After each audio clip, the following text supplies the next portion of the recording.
Hey everyone, hope you're having a good weekend. I'm going to try to make this fast because I have a little helper with me today and I'm sure he's going to be interrupting me. So things to do inside. Let's pot up these Jubilee tomatoes in the 9-ounce solo cups. Remember, punch holes in the bottom for drainage. Use a mix of the two kinds of soil, the good and the bad potting soil. And label the solo cups too, which ones they are.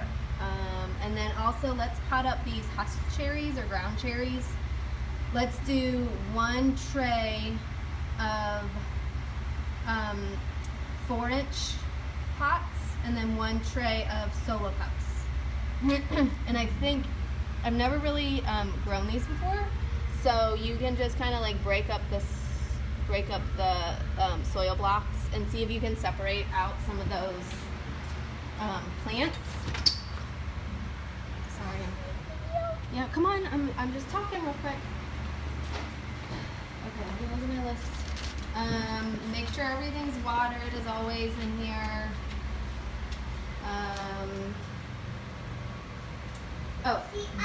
This is something we have to do this week. So Katie has all of these little seedlings that have germinated.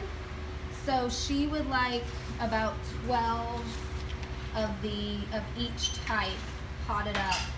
She is going to bring soil and solo cups for them.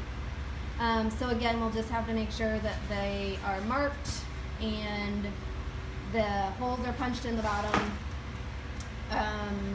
And just make sure you choose like the 12 kind of healthiest looking seedlings that you can find, and you can see the true leaves are coming out on them, so you'll want to pick the ones that are the most developed.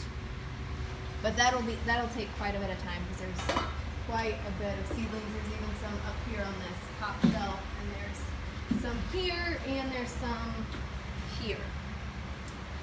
And then I think Katie will probably leave any notes with any other details about that.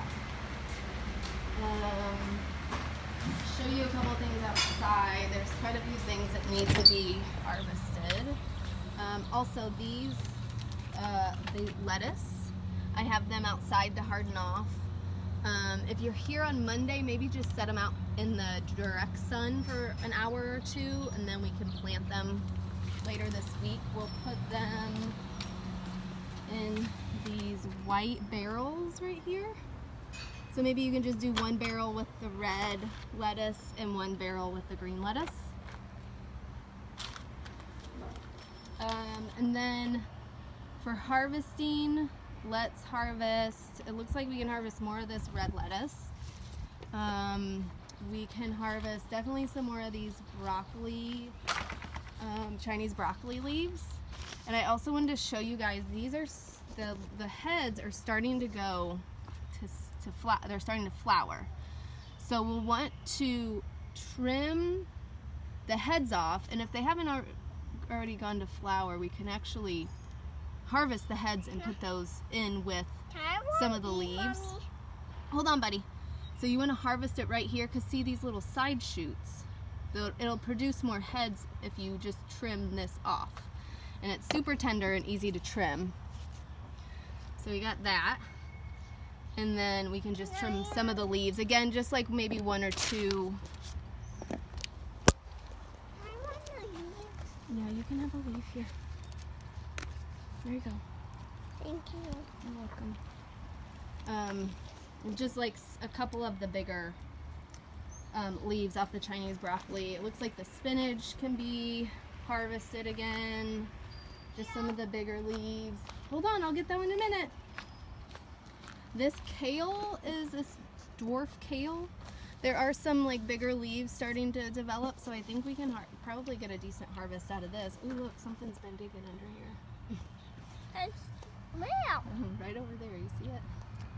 So we can harvest some of these dwarf kale. This is really getting huge. These are the tatsoi. No, it's a tatsoi blend. So let's do a good harvest on these. I wouldn't harvest like maybe these leaves with the big holes. You can just trim those away, like that one, trim that away, and just put those in the compost. But if they have just some small holes in them, those are fine. So this probably could use a good harvest. I mean, we could probably trim off, you know, half of the leaves that are on there, just some of the bigger leaves down below. And then maybe after those are harvested, I'll spray these again. Or put down something, because I think there's still some flea beetles. This bed definitely needs to be trimmed. I think it says collards, but I really think it's actually a mix of collards and kale, which it doesn't matter. So we can just trim those. The Swiss chard is huge. We need to harvest that. This bed, 15. Harvest this bed. Hold on, buddy. These are not looking as good. Some of these are really eaten up. So bed 19. I might just treat this again before we start harvesting. Let me see what else is on my list real quick.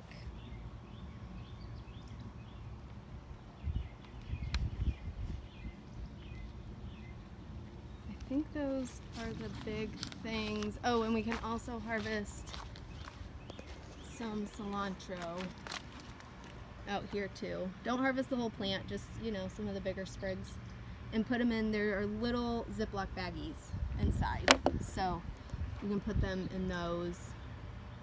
And I think that is about it for now.